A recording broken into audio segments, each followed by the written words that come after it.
আমার audio video সবার কাছে ক্লিয়ার আছে আশা করি। হ্যাঁ ম্যাম, ক্লিয়ার আছে। Good good afternoon. আফটারনুন। ওকে, সো আজকের একটা নতুন টপিক নিয়ে শুরু করছি আমরা। অলরেডি দেখতে পাচ্ছেন যে জিনিসটা নিয়ে কথা বলবো, that is anaemia.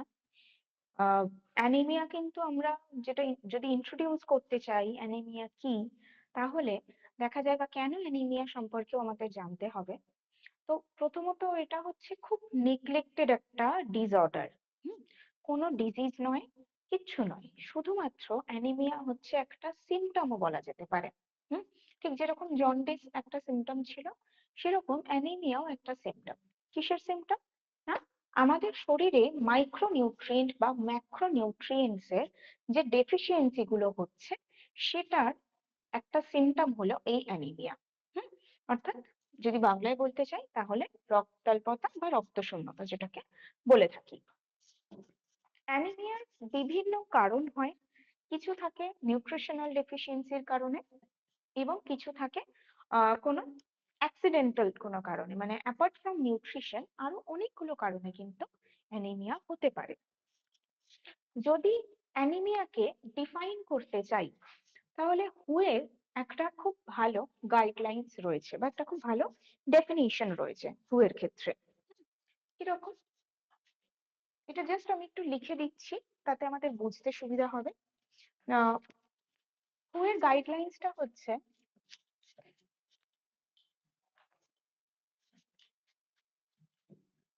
it is the condition,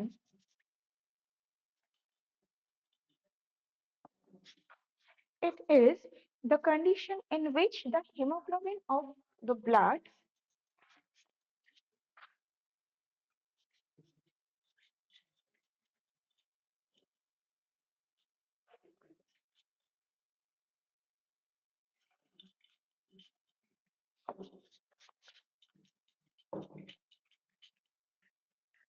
আচ্ছা, লেখাটা আশা করি সবারই বোঝা যাচ্ছে।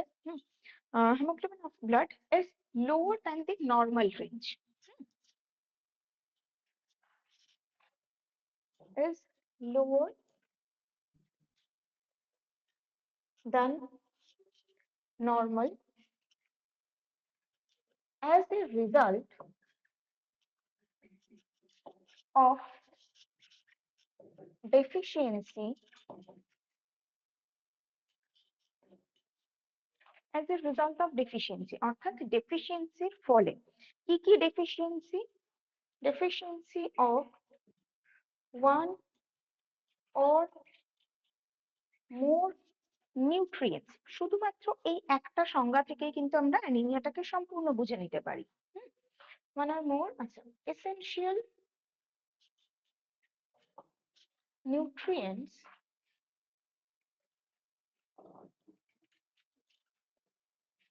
one or more essential nutrients like iron। কি কি? প্রথমেই অ্যানিমিয়া বলতে আমরা যেটা বুঝি আয়রন, তো অবশ্যই তার মধ্যে রয়েছে আয়রন, রয়েছে প্রোটিন। আচ্ছা, মিনারেলস গুলোই আগে লিখি। শুধুমাত্র অ্যানিমিয়া কিন্তু আয়রনের অভাবে হচ্ছে না, আয়রন ছাড়াও আরো কিছু মিনারেলস রয়েছে, যেরকম কপার বলতে পারি, কোবাল্ট। এরপরে যদি চলে আসি আমরা ভিটামিনস এর ক্ষেত্রে, তাহলে ভিটামিনস এর মধ্যে প্রথম যদি কারো ডেফিসিয়েন্সি হয়, তাহলে ভিটামিন সি। এছাড়াও ভিটামিন ই এর কথাও এখানে বলা যেতে পারে। এছাড়াও বিভিন্ন ধরনের বি কমপ্লেক্স ভিটামিন, তার অভাবেও অ্যানিমিয়া দেখা যেতে পারে। যেরকম B1 বলতে পারি। টোটাল বি কমপ্লেক্স ভিটামিনটাই বলছি এখানে। B complex vitamin, protein. Protein, অবশ্যই প্রোটিন না থাকলে হিমোগ্লোবিন ফর্মেশনই হচ্ছে না, তো প্রোটিন এবং অ্যামাইনো অ্যাসিডস। এই টোটালটা হচ্ছে একটা অ্যানিমিয়ার ডেফিনিশন আমরা বলতে পারি, মানে একদম অ্যাজ ইট ইজ নয়, কিন্তু অ্যানিমিয়া একটা ধারণা আমরা পেতে পারি। অর্থাৎ অ্যানিমিয়া বললেই মানেটা কি, আমাদের বডিতে যে নর্মাল হিমোগ্লোবিন লেভেল সেটা যখন কমে যাচ্ছে। কি কি কারণে কমতে পারে? বিভিন্ন মাইক্রোনিউট্রিয়েন্টস এবং ম্যাক্রোনিউট্রিয়েন্টস এর মধ্যে প্রোটিনের ডেফিসিয়েন্সি হলে যখন হিমোগ্লোবিন লেভেলটা নর্মাল রেঞ্জের থেকে নিচে চলে আসছে, সেই অবস্থাটাকে আমরা রক্তাল্পতা বলে থাকি। এগুলো, এই এই যে কারণগুলো বললাম, এটা হচ্ছে পুরোটাই নিউট্রিশনাল অ্যানিমিয়ার জন্য। নিউট্রিশনাল অ্যানিমিয়া ছাড়াও আরো কিছু কারণ দেখা যায়। কিছু এনভায়রনমেন্টাল ফ্যাক্টরস দেখা যেতে পারে, কিছু ফিজিওলজিক্যাল ফ্যাক্টরস দেখা যেতে পারে। যেরকম এনভায়রনমেন্টাল মানে, কারণ বারবার হয়তো ডায়রিয়া হচ্ছে, হ্যাঁ, বা কোনো ইনফেকশন হয়েছে, বডিতে কোনো ইনফেকশন তৈরি হয়েছে, অথবা হতে পারে যে তার মেন্টাল হেলথ ঠিক নেই। এরকম যদি কোনো এনভায়রনমেন্টাল ফ্যাক্টর থাকছে, তখনও বডি মিনারেল অ্যাবজর্ব করতে পারে না, তার জন্য অ্যানিমিয়া হচ্ছে। তাহলে নিউট্রিশনাল ডেফিসিয়েন্সিতে কি করেছিলাম? অবশ্যই নিউট্রিশনাল ডেফিসিয়েন্সি হচ্ছে অ্যানিমিয়া মানে, কিন্তু তার কারণটা আলাদা। একটা কারণ হচ্ছে আমি ডাইরেক্টলি যদি এই নিউট্রিয়েন্টস গুলোকে না নিই, তাহলে অ্যানিমিয়া হবে। সেকেন্ডলি, এক্সটার্নাল কোনো ফ্যাক্টর যদি থাকে, তাহলে অ্যানিমিয়া হচ্ছে। থার্ড হচ্ছে, হঠাৎ কোনো অ্যাক্সিডেন্ট বা ইনজিউরি হলো যেখানে অনেকটা ব্লাড লস হয়ে গেল, হুম, এবং খুব তাড়াতাড়ি যে পরিমাণ ব্লাড লস হলো সেটাকে আমি রিকভার করতে পারছি না, এবং তার ফলেও কিন্তু অ্যানিমিয়া দেখা যায়। এই তিনটে মেজর কারণ আমরা বলতে পারি। ঠিক আছে, এটুকু বোঝা গেছে? ম্যাম এনভায়রনমেন্টালটা বলেন একবার। এনভায়রনমেন্টাল মানে হচ্ছে ধরুন, মানে নিউট্রিশন বাদ দিয়ে, মানে আমি খাবার থেকে নিউট্রিশন পেলাম না, তার জন্য অ্যানিমিয়া হলো, সেটা বাদে আর বাকি যা ফ্যাক্টর রয়েছে, আমার হয়তো ইনফেকশন হয়েছে, হ্যাঁ, ডায়রিয়া হয়ে গেছে, বা গাট ইনফেকশন হয়েছে, পেটে ইনফেকশন হয়েছে, এরকম কোনো সিচুয়েশনে যখন বারবার করে আমার শরীর থেকে নিউট্রিয়েন্টস গুলো অ্যাবজর্ব হচ্ছে না, বিশেষ করে যখনই আমাদের ইনফেকশন হবে, তখন কিন্তু নিউট্রিয়েন্ট অ্যাবজর্পশন কমে যায়। তো যখন নিউট্রিয়েন্ট অ্যাবজর্পশন হচ্ছে না, তার ফলেও অ্যানিমিয়া হতে পারে। ওকে, ক্লিয়ার হলো এটা? এবার এই যে টোটাল অ্যানিমিয়া, এর প্রধান প্রবলেমটা কি? সেটা হচ্ছে haemoglobin. Haemoglobin of blood is lower than the normal range. এইটা হচ্ছে আসল প্রবলেম। হিমোগ্লোবিনের প্রধান কাজ হলো আমাদের অক্সিজেনকে ট্রান্সপোর্ট করা, বিভিন্ন সেলের মধ্যে অক্সিজেনকে ট্রান্সপোর্ট করা। অক্সিজেন ট্রান্সপোর্ট হচ্ছে মানে সেখানে কিন্তু এনার্জিও তৈরি হবে, এনার্জি কনভার্সন হচ্ছে, মেটাবলিজম ভালো হবে, এবং তার সাথে সাথে বাকি নিউট্রিয়েন্ট গুলো প্রপারলি ইউটিলাইজ হতে পারবে। তাই যে মুহূর্তে হিমোগ্লোবিন কমে গেল, তখন কিন্তু তার সাথে আরো বাকি প্রবলেমস গুলো আসতে থাকে। শুধুমাত্র অ্যানিমিয়া হয়েছে মানেই আমাদের রক্ত কমে গেল, সেটা নয়। এই অ্যানিমিয়ার জন্য আমরা বেসিক কিছু সিমটমস দেখতে পাই। হুম?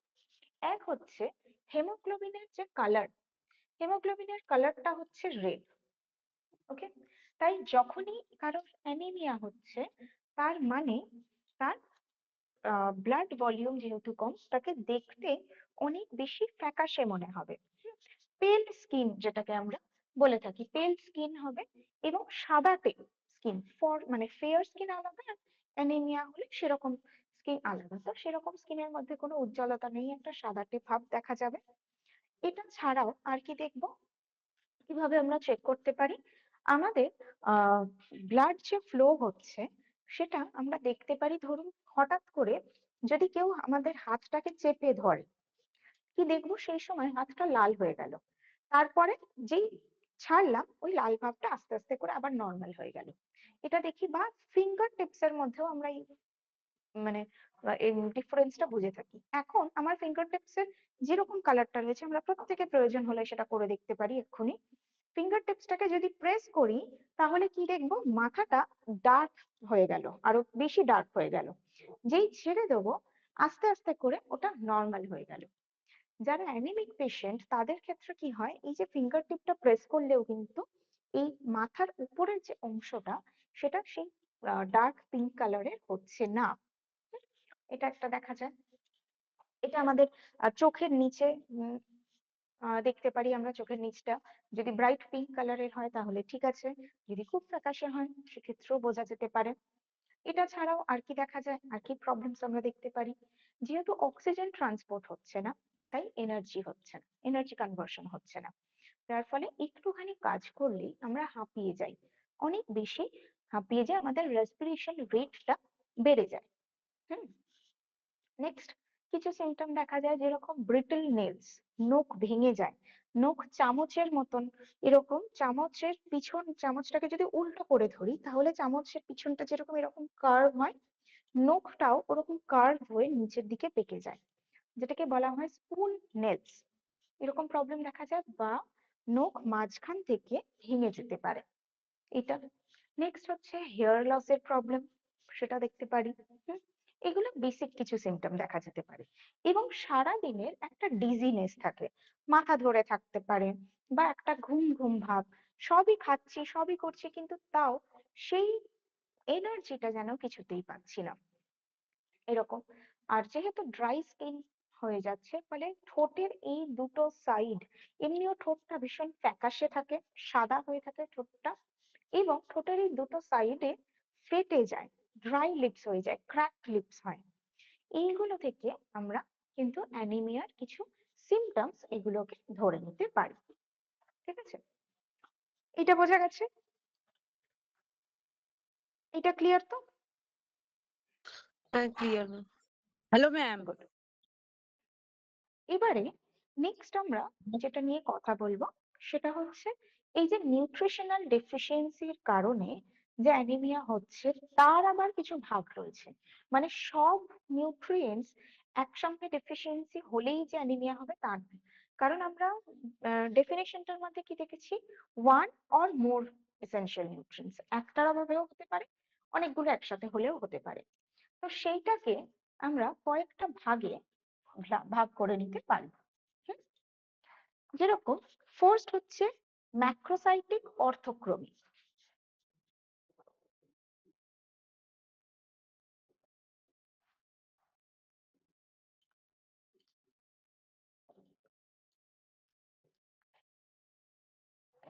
ম্যাক্রোসাইটিক অর্থক্রমিক অ্যানিমিয়া, এইখানে ম্যাক্রো কথাটার মানে হচ্ছে বড়, এবং সাইটিক রিলেট করে সাইজকে।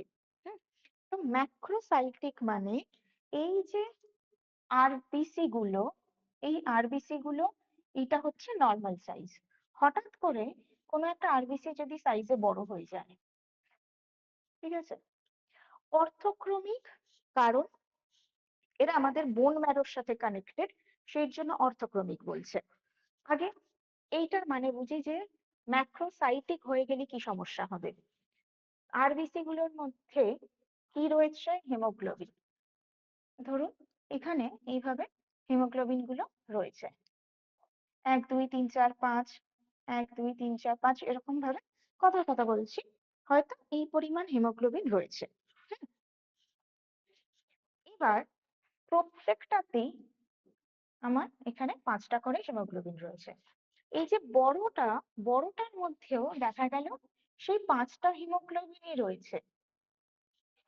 প্রবলেম কি হবে, যখন আরবিসির সেলটা বড় হয়ে যাচ্ছে সে আরো একটা সেলের জায়গাটা নিয়ে নিচ্ছে, ফলে আরো 5টা হেমোগ্লোবিনের জায়গাটা সে নিয়ে নিল, কিন্তু নিজের মধ্যে কিন্তু সেই 5টাকে রাখলো না।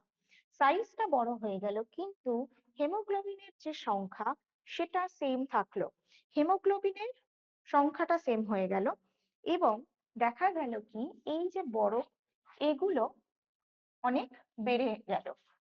তার মানে আরবিসি যতগুলো থাকার কথা তার তুলনায় সংখ্যায় কমে গেল, কারণ তাদের যে সাইজ, তাদের যে শেপ সেটা বেড়ে গেছে।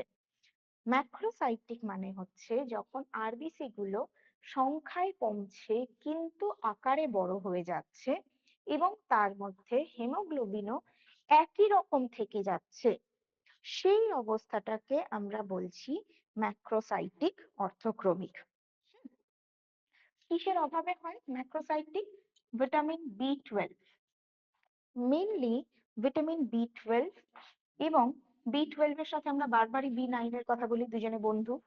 তো এই দুটো নিউট্রিয়েন্টস এর অভাবে এই প্রবলেমটা হতে পারে। এই ম্যাক্রোসাইটিক অর্থোক্রমিককে আমরা কখনো কখনো অর্থোক্রমিক মেগালোব্লাস্টিক বলে থাকি। অর্থোক্রমিক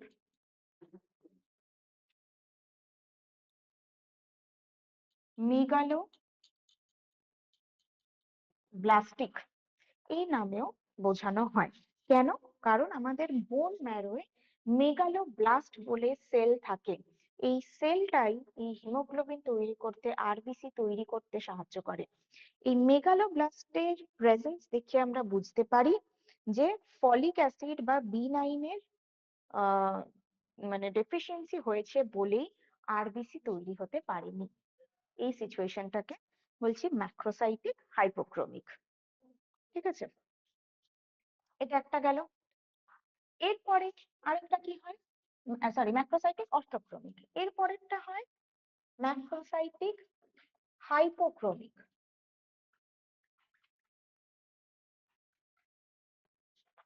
ম্যাক্রোসাইটিক হাইপোক্রোমিক, আবারও ম্যাক্রোসাইটিক মানে বড়, হাইপোক্রোমিক মানে এক্ষেত্রে দেখা যায় যে হেমোগ্লোবিনের পরিমাণটা কমে গেছে। হাইপো কথাটার মানে কম, রাইট? তো হাইপোক্রোমিক মানে লোহিত রক্তকণিকা বা আরবিসি সেটা সাইজে বেড়ে গেল, কিন্তু তাতে প্রয়োজন মতন হিমোগ্লোবিন থাকলো না। আগে হয়তো হিমোগ্লোবিন স্বাভাবিক থাকছিল, আর হাইপোক্রোমিকে কি হচ্ছে, হিমোগ্লোবিনটাও কমে যাচ্ছে। স্বাভাবিকের তুলনায় একটা আরবিসি তে হিমোগ্লোবিন যতটা থাকার কথা তার তুলনায় কমে যাচ্ছে। এই অবস্থাটাকে বলা হচ্ছে হাইপোক্রোমিক, ম্যাক্রোসাইটিক হাইপোক্রোমিক। কেন হয়? B12 এবং B9 এটা তো একটা কারণ, এর সাথে রয়েছে আয়রন। আয়রন, B12 এবং B9 তিনটে একসাথে হলে এই প্রবলেমটা দেখা যায়, যেটা এবং এই প্রবলেমটা অনেক সময় প্রেগনেন্সি পিরিয়ডে দেখা যেতে পারে যদি এই তিনটে নিউট্রিয়েন্টস কমে যায়। তাই জন্যই প্রেগনেন্সির সময় আমরা বলেছিলাম যে এই তিনটে নিউট্রিয়েন্টস এর সাপ্লিমেন্টেশন কিন্তু সেই লেডিকে দেওয়া হয়ে থাকে প্রথম থেকে। হুম, এরপর হাইপোক্রোমিকটা ঠিক রইলো, চেঞ্জ হয়ে গেল নামটা এদিকে, নর্মোসাইটিক। তার মানে নর্মো মানে নর্মাল, অর্থাৎ আরবিসির যে সাইজটা সেটা সেম, সেটা নর্মাল আছে, কিন্তু হাইপোক্রোমি মানে আরবিসির ভিতরে যে আরবিসির ভিতরে যে হিমোগ্লোবিনটা সেইটা কমে গেছে। হুম, এটা হচ্ছে নর্মোসাইটিক হাইপোক্রোমিক। নর্মাল সেল কিন্তু হিমোগ্লোবিন হাইপোস্টেজে রয়েছে। ওকে, এটাও মেইনলি আমরা দেখতে পাই যখন হরমোনাল ইমব্যালেন্স হতে থাকে, বিশেষ করে থাইরয়েড গ্ল্যান্ডের সমস্যা হয়, আমাদের মেটাবলিজমের প্রবলেম হয়, এবং ভিটামিন সি এর অভাবে, vitamin C sorry vitamin C এর যদি অভাব দেখা যায় তাহলে এই নর্মোসাইটিক হাইপোক্রোমিক হতে পারে, এবং থাইরয়েড গ্ল্যান্ডের ডিসঅর্ডারের কারণে।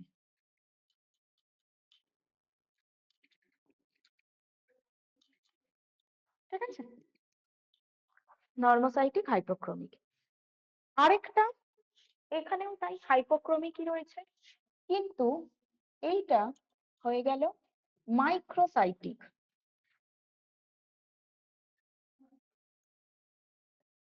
মাইক্রোসাইটিক, মাইক্রো কথাটার মানে কম বা ছোট, অর্থাৎ মাইক্রোসাইটিক মানে যখন হিমো আরবিসি গুলো স্বাভাবিকের তুলনায় ছোট হয়ে যাচ্ছে, সেই অবস্থাটাকে আমরা বলছি মাইক্রোসাইটিক হাইপোক্রোমিক। কিন্তু এর মধ্যে হিমোগ্লোবিন প্রায় স্বাভাবিক থাকে, প্রায় থাকে, কারণ ছোট হলে তো অনেকটা হিমোগ্লোবিন থাকতে পারবে না, স্বাভাবিক থাকে। কিন্তু এখানেও আবার সমস্যা কি, সাইজটা ছোট হয়ে গেল, সেই অনুযায়ী যত হিমোগ্লোবিন থাকার কথা সেটা হলো না, যার ফলে এই প্রবলেম দেখা যায়। তবে এই মাইক্রোসাইটিক হাইপোক্রোমিকটা বাকি তিনটের মতন এতটা সিভিয়ার স্টেজ নয়, কারণ এটা শুধুমাত্র আয়রন ডিসঅর্ডারের কারণেই ঘটে থাকে।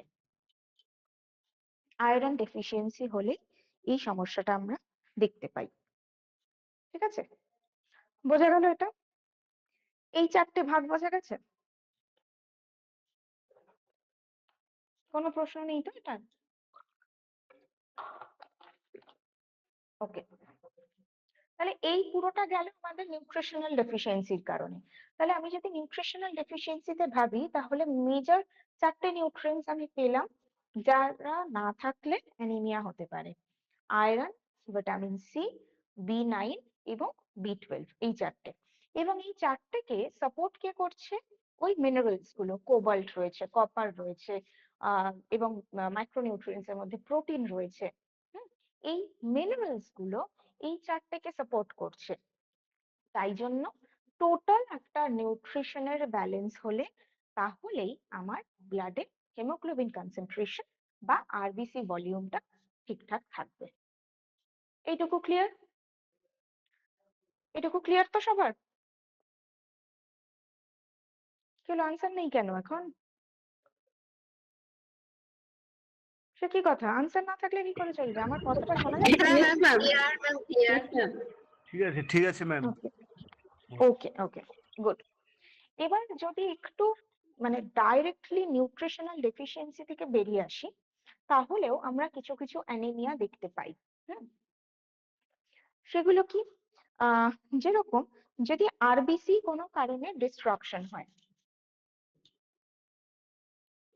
আরবিসি ডিস্ট্রাকশন হয়ে যাচ্ছে বা আরবিসি ড্যামেজ হয়ে যাচ্ছে, মানে সময়ের আগে 120 দিনের আগেই যদি আরবিসি নষ্ট হয়ে যায়, কি হয়? ক্রনিক ইলনেস কিছু কিছু থাকে, সেই ক্রনিক ইলনেসে কিন্তু এই প্রবলেম গুলো দেখি। যেরকম ম্যালেরিয়ার ক্ষেত্রে আরবিসি ডিস্ট্রাকশন হয়, এবং দেখবেন যারা ম্যালেরিয়া পেশেন্ট, তাদের ম্যালেরিয়া মানে সেরে ওঠার পরেও কিন্তু তাদের অ্যানিমিয়া হওয়ার একটা চান্স থাকে, বা হিমোগ্লোবিন লেভেল কমে যাওয়ার একটা চান্স থাকে। হুম, এই অবস্থাটাকে বলা হয় হেমোলাইটিক হেমোলাইটিক অ্যানিমিয়া। কারণ haemo is haemoglobin, lytic means breakdown. তো হিমোগ্লোবিনটা ভেঙে গেল বা আরবিসিটা ভেঙে গেল, তাই জন্য একে বলছি হিমোলাইটিক অ্যানিমিয়া। হুম, নেক্সট যে প্রবলেমটা দেখি সেটা হচ্ছে হঠাৎ করে কোনো ইনজিউরিজ হলো,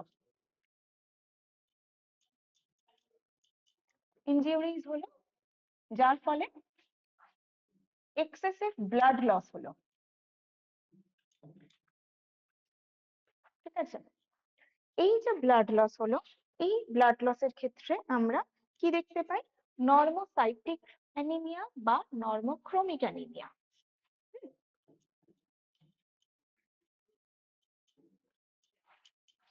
নর্মোসাইটিক অর নর্মোক্রোমিক, এটার মানে কি?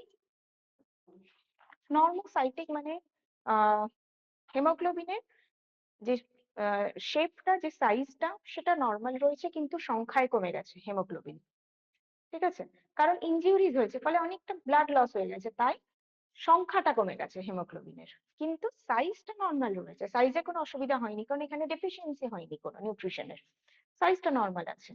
এটা একটা হতে পারে। অথবা নর্মোক্রোমিক, chromic is related to colour, মানে হিমোগ্লোবিনের পার্সেন্টেজটা বোঝায়। নর্মোক্রোমিক একই মানে বোঝায়, যেখানে হিমোগ্লোবিনটা নষ্ট হয়ে গেল, হিমোগ্লোবিনটা বেরিয়ে গেল, নতুন করে আমি আমার হিমোগ্লোবিন তৈরি করতে পারছি না। আমার খাওয়ার প্যাটার্নটা যদি ঠিক না থাকে, তাহলে আমি আবার হিমোগ্লোবিন তৈরি করতে পারলাম না। তাহলে এই অবস্থাটাকে আমরা বলছি নর্মোক্রোমিক। নর্মোসাইটিক বা নর্মোক্রোমিক অ্যানিমিয়া। আরেকটা যেটা হয় সেটা হচ্ছে যে কোনো এনভায়রনমেন্টাল ফ্যাক্টর, লাইক রেডিয়েশনস যদি বলি,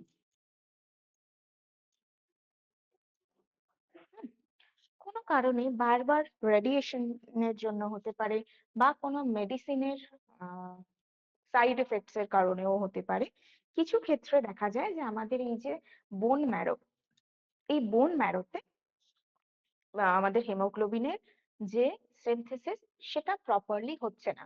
এমনকি ক্যান্সার পেশেন্টদের ক্ষেত্রেও এই প্রবলেমটা দেখা যায়। এছাড়াও কিডনি পেশেন্ট বা ইলনেস, এটাকে বলতে পারি, কিডনি পেশেন্টদের ক্ষেত্রেও এই প্রবলেমটা দেখা যায়, যেখানে হিমোগ্লোবিন তৈরি হতে পারছে না।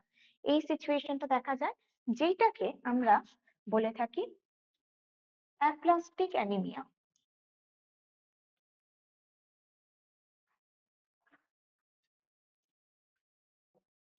অ্যাপ্লাস্টিক অ্যানিমিয়া কি হচ্ছে না, হেমোগ্লোবিনটা তৈরিই হতে পারছে না। ঠিক আছে, যেটা ছিল সেটাকে রেডিয়েশনের মাধ্যমে নষ্ট হয়ে গেছে এবং নতুন ভাবে সে তৈরি হয়ে উঠতে পারছে না। এই সিচুয়েশনস গুলো আমরা দেখে থাকি। এগুলো হচ্ছে আমার নিউট্রিশনাল ডেফিসিয়েন্সির বাইরেও কিছু কারণ। হুম এবার স্পেশালি আমরা যেটা কমনলি দেখতে পাই সেটা হচ্ছে আয়রন ডেফিসিয়েন্সির কারণে। আয়রন ডেফিসিয়েন্সির কারণে আমরা মেইনলি অ্যানিমিয়া দেখতে পাই। এই আয়রন ডেফিসিয়েন্সিটা কেন হচ্ছে? যখন আয়রনের রিকোয়ারমেন্টস দরকার, যেরকম বাচ্চা থাকাকালীন ইনফ্যান্সিতে, হ্যাঁ, বা গ্রোয়িং চিলড্রেন অর্থাৎ প্রি স্কুল বা স্কুল গোয়িং চিলড্রেনদের জন্য আয়রনের যে রিকোয়ারমেন্ট সেটা অনেকটা থাকে। সেই অবস্থায় যদি তাকে আয়রন না দেওয়া হয়, প্রেগনেন্সি পিরিয়ডে বা কোনো অপারেশনের সময় যে প্রচুর ব্লাড লস হচ্ছে সেই সময় যদি তাকে আয়রন প্রপারলি না দেওয়া হয়, তাহলে আয়রন ডেফিসিয়েন্সি হতে পারে। আহ, এটা মানে হয়ে থাকে যদি কেউ হসপিটালে অ্যাডমিট হচ্ছেন বা কারোর কোনো হয়তো সার্জারি হচ্ছে, সেক্ষেত্রে তার যে প্রি সার্জারি কিছু টেস্ট থাকে, প্রি সার্জারি যে ট্রিটমেন্ট গুলো করানো হয়, সেখানেও কিন্তু আলাদা করে তাদেরকে এই আয়রন বা B12 এর জন্য একটা প্রিভেন্টিভ মেজার্স এর মধ্যে রাখা হয়, ইনজেকশনস এর মাধ্যমে, মেডিসিনস এর মাধ্যমে রাখা হয়, যাতে করে তার বডিতে ফার্দার ডেফিসিয়েন্সিটা না হতে পারে। যদি খাবারের মধ্যে ভাবি, মানে আমি খাবার ঠিকঠাক নিলাম আয়রন রিচ, কিন্তু খাবারের মধ্যে আয়রন ডিক্রিজিং ফ্যাক্টর কিছু রয়ে গেল, অ্যান্টি নিউট্রিয়েন্ট ফ্যাক্টর কিছু রয়ে গেল। হুম যেরকম ফাইটেট, আমরা পড়েছিলাম আয়রনের চ্যাপ্টারে যে ফাইটেট রয়েছে, অক্সালেট রয়েছে। এরা যদি থাকে, এদেরকে যদি ডিঅ্যাক্টিভেট না করতে পারি, তাহলে আমার আয়রন ডেফিসিয়েন্সি হচ্ছে। তার মানে কি, যার অ্যানিমিয়া রয়েছে সে রোজ খুব বেশি বেশি করে হয়তো আহ মানে কাঁচা অবস্থায় স্পিনাচ নিচ্ছে বা হোল গ্রেনস নিচ্ছে, সেটাকে ভালোভাবে জলে ভিজিয়ে সেই জলটাকে ফেলে না দিয়ে সেই জলটাকেই সে ইউজ করে নিচ্ছে। ডাল জাতীয় খাবার সেখানেও তাই, সেই জলটা যে জলটার মধ্যে ভিজিয়ে রেখেছিল সেটাকে ফেলে না দিয়ে সেটাকে ইউজ করে নিচ্ছে। তো তার ফলে কি হচ্ছে, এই যে ফাইটেট বা অক্সালেট সেটা কিন্তু ইনঅ্যাক্টিভেট হচ্ছে না, তখন তার আয়রন ডেফিসিয়েন্সি হতে পারে। হুম বোঝা গেল এটা? Yes, ma'am. এইগুলো ক্লিয়ার? গুড। এবার যদি ফাইনালি আমরা আসি যে তাহলে আয়রন ডেফিসিয়েন্সিটাকে প্রিভেন্ট করতে গেলে বা অ্যানিমিয়াকে প্রিভেন্ট করতে গেলে আমরা কি কি করতে পারি, বা অ্যানিমিয়া যাদের হয়ে গেছে তাদের জন্য আমরা কি করতে পারি। আমাদের একটা ভুল ধারণা রয়েছে যে যেই খাবারের রং লাল, তার মানে সেই খাবারটা আমাদের শরীরেও লাল অর্থাৎ ব্লাড তৈরি করতে পারবে। হুম, এটা নয়। খাবারের লাল রং আসছে তার মধ্যে থাকা ফাইটোনিউট্রিয়েন্ট ক্যারোটিনয়েডস থেকে। ঠিক আছে, সেই ক্যারোটিনয়েডস এর সাথে হিমোগ্লোবিনের কোনো রিলেশন নেই। হিমোগ্লোবিনের রিলেশন রয়েছে কার সাথে? ক্লোরোফিলের সাথে। ক্লোরোফিল অর্থাৎ গ্রিন কালার, ক্লোরোফিল যে পিগমেন্ট সেটা আমরা পাচ্ছি কিন্তু গ্রিন কালার থেকে। এই ক্লোরোফিলটা আমাদের শরীরে আয়রন অ্যাবজর্ব করতে এবং আয়রন ফর্মেশন, আয়রন না রাদার হিমোগ্লোবিন ফর্মেশনে সাহায্য করে। তাই জন্য যদি অ্যানিমিয়া হয়ে থাকে, আমাকে বেশি করে কিন্তু গ্রিন ভেজিটেবলসটাকেও নিতে হচ্ছে। এবার গ্রিন ভেজিটেবলস কে আমি কি কি ভাবে নেব? আমি স্মুদি ফর্মে নিতে পারি, হুম সেটার জুস বানিয়ে নিতে পারি, বা সেইটাকে একদম ভেজে কড়কড়ে ভেজে নিচ্ছি না, অথবা যদি সেটাকে স্টিম করে নিই, তাহলেও আমরা গ্রিন ভেজিটেবলস কে আমাদের ডায়েটের মধ্যে অ্যাড করব। সেকেন্ডলি, কোনো গ্রিন ভেজিটেবলস রান্নার সময় অনেক সময় আমরা ইউজ করে থাকি সুগার। এই যে অ্যাডেড সুগার, এটাও কিন্তু আমি ইউজ করব না।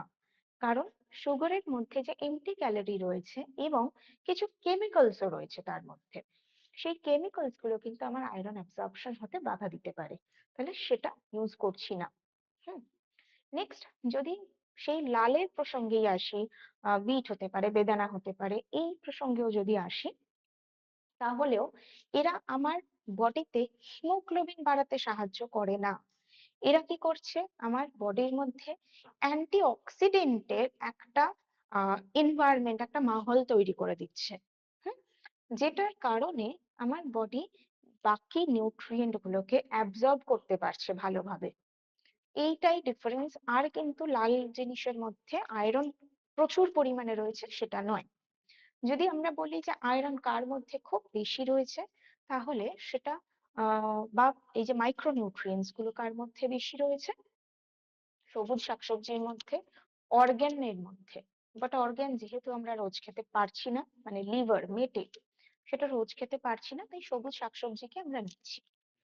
মিষ্টির কথায় যদি আসি, কেউ মিষ্টি খেতে খুব পছন্দ করছে, তাহলে সেখানে আমরা তাকে মিষ্টির জন্য কি দিচ্ছি, চিনির বদলে দিচ্ছি গুড়। কারণ গুড়ের মধ্যে শুধুমাত্র আয়রন না, ম্যাগনেসিয়াম, পটাশিয়াম, এরকম প্রচুর মিনারেলস আমরা গুড়ের মধ্যে পাবো, যদি সেটা খাঁটি হয়, পিওর যদি হয়, তাহলে সেই গুড়ের মধ্যে এটা পাওয়া যাচ্ছে, সেইটা তাকে দেওয়া যেতে পারে। নেক্সট, ভিটামিন সি যুক্ত খাবার, যতবার আমি আয়রন নিচ্ছি ততবার আমাকে ভিটামিন সি যুক্ত খাবারটাকে রাখতে হবে।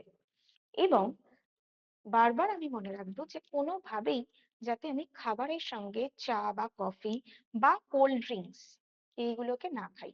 খাবারের মধ্যে আলাদা করে সোডা, খাবার সোডাও যাতে ইউজ না করা হয়। হুম, সেটাকে মেনটেন করছি। নেক্সট, আর কি নিতে পারি আমরা, আমাদের টোটাল ডায়েট প্যাটার্নকে যদি সেট করতে চাই অ্যানিমিয়ার ক্ষেত্রে, তাহলে কি হচ্ছে, সকালবেলা থেকেই মানে আমরা সকালটাই শুরু করতে পারি একটা গ্রিন স্মুদি দিয়ে। হুম, গ্রিন স্মুদি দিয়ে শুরু করলাম, সেটা যে কোনো পাতার হতে পারে। গ্রিন স্মুদি এবং তার সাথে হয়তো আমরা একটু লেবু অ্যাড করে নিলাম বা আমলকি অ্যাড করে নিলাম, এখন আমলকির সিজন, তো আমলকি অ্যাড করে নিলাম, সকালটা শুরু করলাম এই দিয়ে। এটাতে কিন্তু আমার পেটটা বেশ অনেকক্ষণ ভর্তি থাকলো। মোটামুটি 2-2.5 ঘন্টা 3 ঘন্টা পরে যখন আমার খিদে পাচ্ছে, তখন আমি শুরু করলাম প্রোটিন দিয়ে, যে কোনো প্রোটিন, সেটা ওটস হতে পারে, সেটা বাদাম হতে পারে, সেটা ডাল হতে পারে। হুম, যে কোনো প্রোটিন দিয়ে শুরু ব্রেকফাস্টটা স্টার্ট করলাম, এবং তারপরে নিলাম কার্বোহাইড্রেট, সিম্পল কার্বোহাইড্রেট। যদি ফল নিচ্ছি ফল, যদি মনে করছি আমি, যারা ফল রেগুলার বেসিসে নিতে পারছেন না, বাড়ির রেগুলার যদি খাবার খাচ্ছে, মানে অনেকে হয় যে ডিরেক্টলি স্কুলে বেরিয়ে যাচ্ছে বা অফিস বেরিয়ে যাচ্ছে, খাবার খেয়ে ভাত খেয়ে একেবারে বেরিয়ে যাচ্ছে, ক্যারি করা পসিবল নয়, তো তাহলে তাদের ক্ষেত্রেও আগে প্রোটিনটা নেওয়া হচ্ছে, তারপরে সে অল্প সিম্পল কার্বোহাইড্রেটটা নিল, এবং ফলটা বা ভেজিটেবলস মানে স্যালাড, সেটাকে সে ক্যারি করলো। মিড মর্নিং এর দিকে আমরা কি কি রাখতে পারি, মিড মর্নিং এ অর্থাৎ ব্রেকফাস্ট এবং লাঞ্চের মাঝের যে সময়, সেই সময়টাতে আমরা আবারও কিছু প্রোটিন সোর্স রাখতে পারি, যেরকম সেটা মাখানা হতে পারে, ড্রাই রোস্ট করা মাখানা হতে পারে, কিছু সিডস রাখতে পারি, যেরকম তিল দানা হতে পারে বা ফ্ল্যাক্স সিডস হতে পারে, সিডস রাখা হলো। এবং লাঞ্চে অ্যাজ ইউজুয়াল আমরা যে লাঞ্চ প্যাটার্নটা মেনটেন করছি, সেইটাকেই মেনটেন করব। এগুলোকে আমরা রেগুলার বেসিসে রাখতে পারি। আরেকটা জিনিস যেটা আমরা অনেকেই করি, সেটা হচ্ছে বেশ কয়েকটা খাবারের মধ্যে আমরা বলি আয়রন রয়েছে, যেরকম ডুমুর, থোর, এগুলোর মধ্যে আয়রন রয়েছে, এবং অনেককে দেখি যে একদম কাঁচা থোরের রস খাওয়ানো হচ্ছে, অবশ্যই তার মধ্যে আয়রন রয়েছে, খুব ভালো সেটা খাওয়া, কিন্তু সেটা খাওয়ার সময় আমাকে মনে রাখতে হবে এর থেকে কিন্তু আমি পাচ্ছি আহ ফেরিক আয়রন, তাহলে তার জন্যও আমাকে কম্বাইন করতে হবে ভিটামিন সি। প্রত্যেক দিন, এই যে মিড মর্নিং এর কথা বললাম, সেই মিড মর্নিং এ কিন্তু আমরা প্রোবায়োটিক ড্রিঙ্ক রাখতে পারি। প্রোবায়োটিক ড্রিঙ্ক প্রতিদিন সকালে এবং সন্ধেবেলায় দিনে দুবার অন্তত 1 গ্লাস মানে 300 ml minimum 300 ml probiotic drinks দিনে দুবার আমাকে খেতে হবে। যে কোনো কিছুর প্রোবায়োটিক ড্রিঙ্ক হতে পারে, সেটা আমাকে নিতেই হবে। হুম। এবং নেক্সট হচ্ছে মিল্ক অ্যান্ড মিল্ক প্রোডাক্টস এর ক্ষেত্রে আহ যতটা সম্ভব কম নেওয়া যায় তত বেটার হয় মিল্ক অ্যান্ড মিল্ক প্রোডাক্টস, কারণ এক্সট্রা অ্যাসিডিক যদি হয়ে যায় তাহলেও কিন্তু আয়রন অ্যাবসর্পশন কম হতে পারে। ঠিক আছে, বোঝা গেল? এইগুলো বোঝা গেছে? Yes, ma'am. Yes ma'am. এই অবধি কারণ কোনো প্রশ্ন? ম্যাম বলছিলাম ওই ডিওএ আছে না, ওই হুম। অ্যান্টি নিউট্রিয়েন্টস ফ্যাক্টর, তো ওইটা ওই খেসারির ডালটা তো ওটা ভিজিয়ে নিলে হয়ে যায়, তো ওর শাকটা কি ওই অক্সিলেটের মতোই ওই রকম ভাপিয়ে নিতে হবে শাকটা? একদম। হুম। Thank you. এবার ফাইনালি যদি আমি আয়রন বা হেমোগ্লোবিনের লেভেলটা ভাবি আমাদের শরীরে, এখানে একদম একটা অ্যাকিউরেট ফিগার দেওয়া রয়েছে, কিন্তু আমি যদি রাফলি মনে রাখতে চাই তাহলে কি জানবো, একজন প্রত্যেকটা অ্যাডাল্ট ইন্ডিভিজুয়ালের ক্ষেত্রে যদি মহিলা হয় তাহলে তার হেমোগ্লোবিন লেভেলটা যেন অবশ্যই 12 থেকে 14 মধ্যে থাকে, মানে 12 থেকে 14 হচ্ছে মিনিমাম রেঞ্জ, যেটা থাকতেই হবে। এবং ছেলেদের ক্ষেত্রে 13 থেকে 15 এই রেঞ্জের মধ্যে কিন্তু রাখতে হবে। এবং বাচ্চাদের ক্ষেত্রে যদি আমি ভাবি, বাচ্চাদের ক্ষেত্রে কিন্তু হেমোগ্লোবিন লেভেলটা আরো বেশি হওয়া উচিত। ঠিক আছে, একদম যে গ্রোয়িং এজ যেটা, সেটা আমরা এখানেও দেখতে পাচ্ছি অলরেডি যে গ্রোয়িং এজে বাচ্চাদের হেমোগ্লোবিন লেভেলটা বেশি থাকা উচিত, সেটাও কিন্তু সেই 10-11 থেকেই থাকার কথা, মানে একদম বাচ্চা বলে যে তার খুব কম থাকবে তা নয়। এবং আরেকটা প্রবলেম আমরা দেখি, সেটা হচ্ছে যদি খুব বেশি স্ট্রেসফুল সিচুয়েশনে থাকি, এগুলো তো সব গেল নিউট্রিশন, কিভাবে ডায়েটের দিক থেকে অ্যানিমিয়াকে ম্যানেজ করতে পারবো, কিন্তু যদি মেন্টালি আমি ভালো না থাকি তাহলেও আমার হিমোগ্লোবিন ভলিউম কমে যেতে পারে। হুম। সেই জন্য মেন্টাল হেলথটাকেও ভালো রাখতে হবে এবং প্রয়োজন হলে সেলফ কাউন্সিলিং দরকার। অনেকে যারা প্রচন্ড স্ট্রেসের মধ্যে থাকছে, ডিপ্রেশনের মধ্যে থাকছে, তাদের ক্ষেত্রে সেলফ কাউন্সিলিংটাও দরকার আমাদের হেমোগ্লোবিন লেভেলটাকে ঠিক রাখার জন্য। হেমোগ্লোবিন লেভেল ঠিক থাকছে মানে আমার এনার্জি ঠিক থাকছে, কাজের জায়গায় আমার পারফরমেন্স ঠিক থাকছে, আমার কনসেন্ট্রেশন ভালো থাকছে, আমার ভোকাবুলারি ভালো থাকছে, সমস্তটা কিন্তু আমি ম্যানেজ করতে পারবো যখন আমার হেমোগ্লোবিন লেভেল ঠিক থাকবে। ওকে, ক্লিয়ার সবার?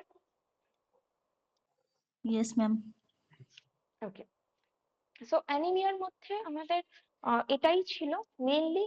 অ্যানিমিয়া যেটা সব থেকে ইম্পর্টেন্ট জিনিস সেটা হচ্ছে আইডেন্টিফিকেশন। এমন অনেকেই রয়েছে যারা বুঝতেই পারে না যে তাদের অ্যানিমিয়া হয়েছে বলে। এবং অ্যানিমিয়ার একটা বিশেষ গ্রুপের মধ্যে আমরা বেশি করে দেখতে পাই, সেই জন্য অ্যানিমিয়ার ক্ষেত্রেও কিন্তু প্রোফাইল্যাক্সিস প্রোগ্রাম নেওয়া হয়। এর আগে কি আমি আয়রনের জন্য কোনো প্রোফাইল্যাক্সিস প্রোগ্রামের কথা বলেছিলাম? No ma'am. আয়রনের সময় বলিনি প্রোফাইল্যাক্সিস প্রোগ্রাম? না ম্যাম। আচ্ছা, তো আয়রন ডেফিসিয়েন্সিকে প্রিভেন্ট করার জন্য কিছু প্রোফাইল্যাক্সিস প্রোগ্রাম কিন্তু গ্রহণ করা হয়। ঠিক আছে, সেগুলো কি, জাস্ট আয়রন ডেফিসিয়েন্সি বা নিউট্রিশনাল অ্যানিমিয়া যে হচ্ছে, সেই নিউট্রিশনাল অ্যানিমিয়াটাকে প্রিভেন্ট করার জন্য কিছু প্রোফাইল্যাক্সিস প্রোগ্রাম গ্রহণ করা হয় গভর্নমেন্টের তরফ থেকে, যেটার টার্গেট গ্রুপ হচ্ছে একদম গ্রোয়িং চিলড্রেন, যারা স্কুল গোয়িং চিলড্রেন তারা, সেকেন্ড হচ্ছে প্রেগনেন্ট লেডি, এবং থার্ড হচ্ছে অ্যাডোলেসেন্ট গার্ল। কারণ এই তিনটে গ্রুপের মধ্যেই আয়রন ডেফিসিয়েন্সি বা B12 ফোলিক অ্যাসিড ডেফিসিয়েন্সি সব থেকে বেশি দেখা যায়। কারণ এক তো গ্রোয়িং এজ, এই নিউট্রিয়েন্ট গুলোর চাহিদা বেশি, ডেফিসিয়েন্সি হতে পারে। আডোলেসেন্ট পিরিয়ডস, সেই সময় একটা হরমোনাল চেঞ্জেস হচ্ছে, মেনস্ট্রুয়েশন স্টার্ট হচ্ছে, এবং তার সাথে তাদের ইমোশনাল চেঞ্জেসও অনেক হয়, যে কারণে এই নিউট্রিয়েন্টের ডেফিসিয়েন্সি হতে পারে, এবং প্রেগন্যান্সি পিরিয়ডে হচ্ছেই। তাই এই তিনটে গ্রুপকে আলাদাভাবে আয়রন এবং ফলিক অ্যাসিডের সাপ্লিমেন্ট মানে হেলথ সেন্টার থেকে আর কি প্রোভাইড করা হয়ে থাকে। এছাড়াও তাদেরকে এডুকেট করা হয় যাতে তারা বাড়িতেও কিভাবে আয়রন রিচ সোর্সকে নিজেদের ডেইলি মিলের মধ্যে ইনক্লুড করতে পারে। ঠিক আছে, এবং সেখানে ম্যাক্সিমাম যারা এই হেলথ সেন্টার ভিজিট করছে বা যাদেরকে এই ট্যাবলেটস গুলো দেওয়া হচ্ছে ম্যাক্সিমাম থাকে লো সোশিও ইকোনমিক গ্রুপের মধ্যে।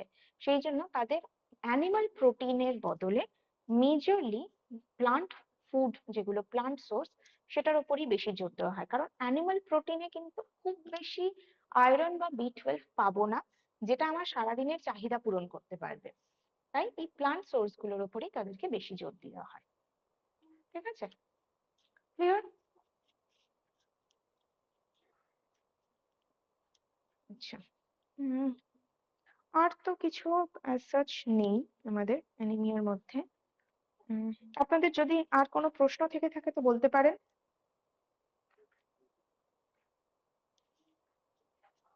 আর কোনো কোয়েশ্চেন্স বা কোনো ডাউটস অ্যানিমিয়া রিলেটেড?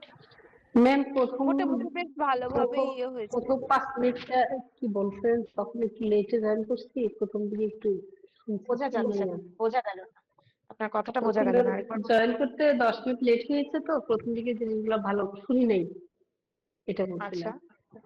একটু একটু হ্যাঁ, লিসেন করলে ভালো হয়। Thank you. প্রথম দিকের তো এবার আপনি কতটা শুনেছেন তো আমি জানি না। আমরা পুরোটাই যা বলেছিলাম প্রথম থেকে সেটাকেই ডেসক্রাইব করছিলাম অ্যাকচুয়ালি পুরো ক্লাসটা ধরে, যে অ্যানিমিয়া কেন হচ্ছে, তার বেসিক ফ্যাক্টরস গুলো কি রয়েছে, মানে তার বেসিক রুট কজটা কি রয়েছে, কি কি নিউট্রিয়েন্টস এর কারণে এই ডেফিসিয়েন্সিস গুলো আসছে বা এই ডিসঅর্ডার গুলো তৈরি হচ্ছে। অ্যানিমিয়া কিন্তু এই জন্ডিসের মতোই একটা ডিসঅর্ডার আমরা বলতে পারি, যেটা ইন্ডিকেট করছে যে আমার শরীরে কোনো নিউট্রিয়েন্টের অভাব হয়েছে বা শরীরে কোনো সমস্যা হয়েছে যার কারণে নিউট্রিয়েন্ট গুলো অ্যাবজর্ব হতে চাইছে না। এই জায়গাতেও কিন্তু ঘুরে ফিরে আবার আমরা গ্যাস্ট্রো ইন্টেস্টাইনে চলে এলাম।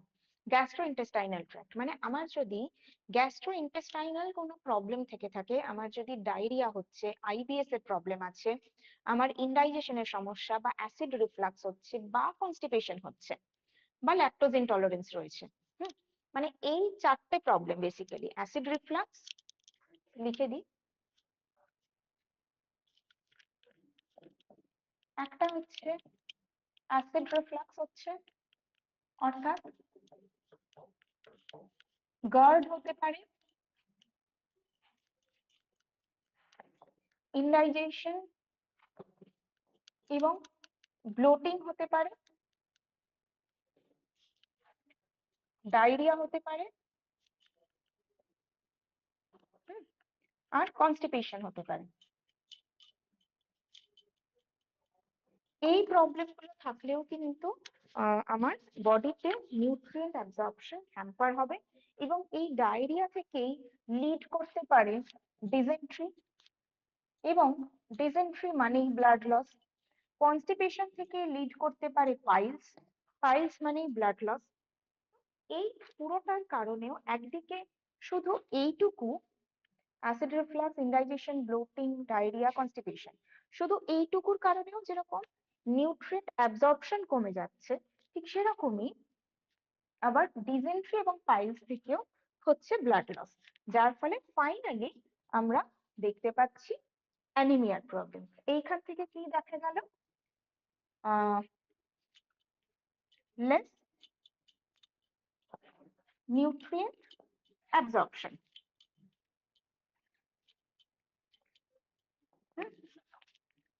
আর এই দুটো থেকে কি দেখা গেল, ব্লাড লস। এইটা টোটাল আমার তৈরি করে দিল অ্যানিমিয়ার problem. Okay, clear? Thank you ma'am, অনেক ভালো। Yes ma'am. Ma'am Okay. এই অ্যাসিড রিফ্লাক্সটা একবার যদি বলেন ভালোভাবে। অ্যাসিড রিফ্লাক্স মানে যখন আমার ইনডাইজেশন বা ব্লোটিং দীর্ঘদিন ধরে হচ্ছে, আমি বুঝতে পারছি না, খিদে পাচ্ছে তাও খিদে পাচ্ছে না তাও খাবার খাচ্ছি, ডাইজেশন প্রপার হচ্ছে না তাও স্টমাককে ওভারলোড করে যাচ্ছি, তখন স্টমাকের যে অ্যাসিডটা থাকে সেটা উপরের দিকে বেরিয়ে আসতে চায় with some food particles, undigested food particles. যখন আমাদের গলা বুক জলে, মুখ থেকে একটা টক জলের মতন কিছু একটা বেরিয়ে আসে, সেটাকেই আমরা গার্ড বলে থাকি, অর্থাৎ গ্যাস্ট্রো ইসোফেগাল রিফ্লাক্স।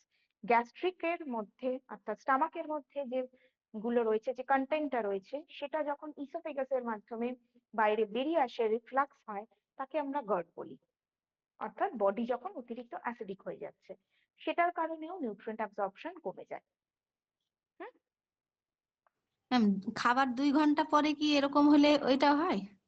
হ্যাঁ, খাবার 2 ঘন্টা কেন, খাবার 4 ঘন্টা পরেও হতে পারে, যদি আমি তার আগে প্রচুর খাবার খেয়ে ফেলেছি এবং সেই একটাও খাবার ডাইজেস্ট হয়নি, এরকম যদি হয়ে থাকে তাহলে খাবার 4 ঘন্টা পরেও হতে পারে। আমাদের কি কখনো এরকম হয় না, ধরুন রাত্রেবেলায় আপনি ডিনার করেছেন, হ্যাঁ, এবং মানে হয়তো কোনো একটা কাজের অনুষ্ঠানে ডিনার করেছেন এবং অনেক কিছু খাওয়া দাওয়া হয়েছে, পরের দিন সকালেও আমাদের শরীরে অস্বস্তি হচ্ছে, পরের দিন সকালবেলায় আমাদের বমি হচ্ছে, এরকম হয় তো আমাদের, বা বুক জ্বালা করছে, সেটা হয়, তাহলে সেটা 2 ঘন্টার অনেক বেশি, 8 ঘন্টা পরেও কিন্তু সেটা চলতে থাকলো, কারণ বডি ডাইজেস্ট করতে পারলো না। এটা একদিন হলে প্রবলেম নয়, কিন্তু যদি এটা বারবার হতে থাকে, তার মানে ইন্ডিকেশনটা এইটা, ওই যে অ্যাসিড রিফ্লাক্স হচ্ছে প্রবলেমটা, সেটাই নয়, প্রবলেম হচ্ছে ফিউচার এফেক্টে। Okay, thank you ma'am. Hello ma'am, বল। হ্যাঁ বলছি যে প্রোবায়োটিক জুস বলতে এই অ্যালকালাইন ওয়াটার বা কাঞ্জি এই এই জাতীয় কি? হুম, ওকে। আমরা প্রোবায়োটিক জুস এর আগেও বলেছিলাম যে কি কি প্রসেসে আমরা প্রোবায়োটিক জুস বানাতে পারি, সেগুলো আমরা করতে পারি। কাঞ্জি তো অবশ্যই আমরা নিতেই পারি। বাঁধাকপি, বিটরুট ওসব দিয়ে হুম করা যায়। হুম, একদম।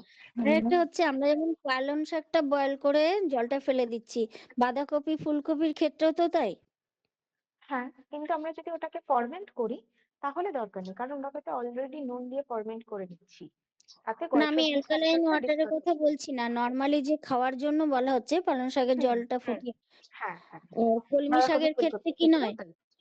কলমি শাকে নয়, অক্সালেটটা বা অক্সালিক অ্যাসিড সেটা হুম, স্পিনাচের মধ্যেই বেশি পরিমাণে পাই। আচ্ছা ঠিক আছে। ম্যাম, পালং শাকে যদি আদা দিয়ে বেটে মানে ওটা রস করে গ্রিন জুসের মধ্যে যদি খাওয়ানো যায়, তাহলে কি কনস্টিপেশনের কোনো প্রবলেম দূর হবে? কনস্টিপেশনে আদা দিয়ে কেন দেবেন? আপনি প্লেন পালং শাক জাস্ট জুস করে দিতে পারেন, সেটা সেটা শুধু পালং শাক বলে না, যে কোনো শাককেই আপনি যদি জুস করে দেন তাতেই কনস্টিপেশনের জন্য ভালো সেটা। ম্যাম, গ্রিন জুসের মধ্যে যখন পালং শাকটা অ্যাড করা হয় তখন কি অক্সালিক অ্যাসিডটা সমস্যা করে না? না, অসুবিধা করবে না। তবে যদি ওই যে বললাম অক্সালেটের ব্যাপার রয়েছে পালং শাকে, সেই জন্য হালকা গরম জলে ডিপ করে তারপরে আপনি সেটাকে ইউজ করতে পারেন। হুম, ম্যাম, মানে যদি রেগুলার খাচ্ছেন, আর যদি রেগুলার না খান তাহলে কোনো অসুবিধা নেই, মানে 1-2 বার আপনি খেলেন, ধরুন সপ্তাহে 1-2 বার খাচ্ছেন, তাতে কোনো অসুবিধা নেই, তাহলে কাঁচাটাই খান। কিন্তু আমরা যদি রেগুলার গ্রিন জুস পালং শাক দিয়েই খাচ্ছি, তাহলে আমি ওইভাবে মানে জাস্ট ডিপ করে নেবো, একটু ব্লাঞ্চ করে তারপরে নেবো পালং শাককে।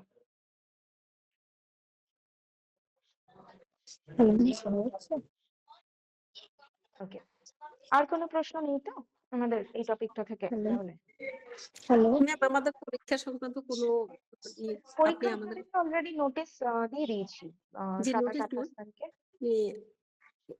পরীক্ষায় যে টপিক গুলোর উপরে আসবে বা কোন টপিক সেটা পর্যন্ত আমরা আসবে পরীক্ষায়? আলোচনা করেছি, আগের ক্লাসে আলোচনা করেছি। ওয়াটারের পর থেকে লিভার ডিজিজ পর্যন্ত যেগুলো যেগুলো যে টপিকগুলো আমাদের পড়া হয়েছে, অর্থাৎ ডায়েটারি ফুড ট্রেন্ড থেকে লিভার ডিজিজ পর্যন্ত যা যা টপিক আমরা পড়েছি, সেই টপিকগুলো সেকেন্ড ইন্টারনাল পরীক্ষায় থাকবে। মানে আজকেরটা থাকবে না, না ম্যাম? আজকেরটা না। Thank you. ম্যাম, আমাদের পরীক্ষা হয়েছিল 15 নভেম্বরে, সেই অনুযায়ী 2.5 মাস এখনো হয়নি, একটু তাড়াতাড়ি হয়ে গেল না ম্যাম? ক্লাসগুলো আমরা বুঝতে পারতেছি ভালোই, কিন্তু মাথায় থাকার একটা বিষয় আছে, মানে সেটা এই নিয়ে পড়া। অসুবিধা, মানে এক্স্যাক্টলি যে 2.5 মাসেই হবে এরকম কিন্তু নয়, 2 থেকে 3 মাসের মধ্যে মোটামুটি হয়। এবার এটা ডিপেন্ড করে যেরকম যেরকম সিলেবাস বা চ্যাপ্টার্স এগোচ্ছে তার উপরে ডিপেন্ড করে ওটা। মানে একটু সময় আর একটু দিলে ভালো হতো, ওটাই বলতে চাইছে। না, আর সময় আসবে না, কারণ তার আগে যেহেতু অনেকগুলো ছুটিও আপনাদের এনলিস্টেড রয়েছে, তো সেই কারণে আর যেহেতু টপিক আমাদের কভার হয়ে গেছে, তার জন্য 2 মাসের পরেই আমরা পরীক্ষাটা নিতে পারি। মোটামুটি ভাবে একটা পরীক্ষা শেষ হওয়ার 2 মাস পরে আপনারা ধরে রাখতে পারেন আরেকটা পরীক্ষা হবে। এটাও সেম ফাইনাল পরীক্ষার ক্ষেত্রেও তাই। এই যে পরীক্ষা হচ্ছে, এই পরীক্ষা আরো 2 থেকে 3 মাসের মধ্যে আপনাদের ফাইনাল পরীক্ষা থাকবে। তো সেটা কিন্তু মানে ওই মেন্টাল প্রিপারেশনটা রাখতে পারেন। ঠিক আছে? ম্যাম টোটাল পরীক্ষা কয়টা হবে? এই তো 3টে? সেকেন্ড ইন্টারনাল হয়ে গেল, এরপরে একেবারে ফাইনাল পরীক্ষা। ম্যাম ম্যাম আসলে ক্লাসগুলা ম্যাম ভিডিও দেখার পরে ক্লাসগুলো বুঝতে পারতেছি, কোনো প্রবলেম নেই, ক্লাসগুলা ভালো হচ্ছে। কিন্তু আমার তো এই ক্লাসগুলো করার পরে আমি তো একজনকে আমার কনসালটেশন দিতে হবে, সেই অনুযায়ী এই ইনফরমেশন গুলো কিন্তু আমার মাথায় রাখতে হবে। শুধু পড়লাম আর পরীক্ষা দিয়ে দিলাম তাহলে কিন্তু হলো না ম্যাম। এবং একেবারেই পরীক্ষার ক্লাসগুলো আগে করতে হবে, বারবার রিভাইজ করতে হবে ক্লাসগুলোকে। এই জন্য ম্যাম পরীক্ষার আগে কিন্তু পড়াটা হয়, পরীক্ষা চলে গেলে কিন্তু পর্ব করে আর পড়া হয় না। এই জন্য একটু এটা সময় তো পেলে নিশ্চয়ই, এটা আবারও মানে সেম হবে। যখন আবার ধরুন আপনি কারোর সাথে কনসালটেশন করছেন, কোথাও আটকে গেছেন, তখন দেখবেন আবার ক্লাসগুলোকে মনে পড়ছে, এই বাবা ক্লাসটা দেখে নিলে ভালো হয়। হ্যাঁ, তো সেটা হয়েই থাকে, সেটা আমরা আমাদের প্রত্যেকের ক্ষেত্রেই হতে পারে। হুম। ম্যাম একটা এক্সাম্পল দেন না ওই কোয়েশ্চেনের। কোয়েশ্চেনের এক্সাম্পল তো এখন কিছু দেওয়ার নেই, আমরা পরীক্ষার আগে একটা রিভিশন ক্লাস রাখবো। যদি এই যে টোটাল টপিক যেগুলো যেগুলো রয়েছে পরীক্ষায়, সেগুলোর মধ্যে কারোর যদি কোনো কোয়েশ্চেন্স থাকে, তাহলে সেই ডাউট ক্লিয়ারেন্স ক্লাস আমরা একদিন রাখবো পরীক্ষার আগে। ঠিক আছে? ম্যাডাম একটা কথা, হুম, এই বলুন। এই পরীক্ষাটা কত নম্বরের হবে? সেম 25 নম্বরের, আগের বারে যেরকম হয়েছিল সেরকম। আর থার্ড? থার্ডে আপনাদের ফাইনাল পরীক্ষা, একেবারে থার্ড ফাইনাল পরীক্ষা, সেটা টোটাল 100 নম্বরের হবে। ও আচ্ছা, সেটা 100। ম্যাম ফাইনাল পরীক্ষা মেবি এপ্রিলে হতে পারে। হতে পারে, ধরে রাখুন 3 2 মাস থেকে পর 3 হলে, মাসের মধ্যে। হ্যাঁ, হ্যাঁ 2 3 মাস থেকে পর 3 হলে মাসের এপ্রিলে। 3 মাস পরে বলছি না, কিন্তু 2 থেকে 3 মাসের মধ্যে ফাইনাল পরীক্ষা শিডিউল হতে পারে। ঠিক আছে? 3 মাস পরে ভাববেন না, তারপরে 2 মাস পরে হয়ে গেলে আপনি ভাববেন পড়ার সময় পেলাম না। তো সেটা একদম ভাববেন না। হ্যাঁ, ম্যাম ফাইনাল পরীক্ষাটা একটু বেশি টাইম দেবেন ম্যাম। ঠিক আছে, সেটা এখন দেরি আছে, ম্যাম কোনো আসলে খুব পড়ার সময় তাড়াতাড়ি পেয়েছি কিন্তু আলোচনা বলুন। ভালোভাবে পড়ার সময় পেলাম না আর কি। আর একটু ভালোভাবে হ্যাঁ, একটু পড়বো, এই সময়টা হলো না। যে আগের হবে পরীক্ষায় হবে, কিন্তু ম্যাম হয়ে যাবে। পড়া শেষ হওয়ার পরেও আরো সময় পেয়েছিলাম ভালোভাবে একটু পড়ার জন্য, এই আর কি। এখনো অনেক সময় আছে, এখনো প্রায় 2 সপ্তাহ সময় রয়েছে আপনাদের কাছে। তো এই 2 সপ্তাহ সময়টাকে ইউটিলাইজ করুন। মাঝখানের তো অনেকগুলো মানে ছুটিও রয়েছে, তাহলে সেইটাকে ইউটিলাইজ করুন, মানে অ্যাটলিস্ট উইকেন্ডস রয়েছে সেখানে, সেটাকে ইউটিলাইজ করুন, কোনো অসুবিধা হবে না। হুম, জি ম্যাম অবশ্যই আশীর্বাদ করবেন, ধন্যবাদ। ওকে, ম্যাডাম ঠিক এই আছে। রেকর্ডিংটা সাউন্ডটা একদম স্লো। কোনটা? আজকের ক্লাসের মানে না বুঝলাম না না। ঠিকই আছে। আচ্ছা, ঠিক আছে, চলুন তাহলে আজকের মতন আমাদের টপিকটা এখানে আমরা কমপ্লিট করছি। ঠিক আছে? নেক্সট ক্লাসে আবার অন্য আরেকটা টপিক নিয়ে কথা বলছি তাহলে। ভালো থাকবেন সবাই।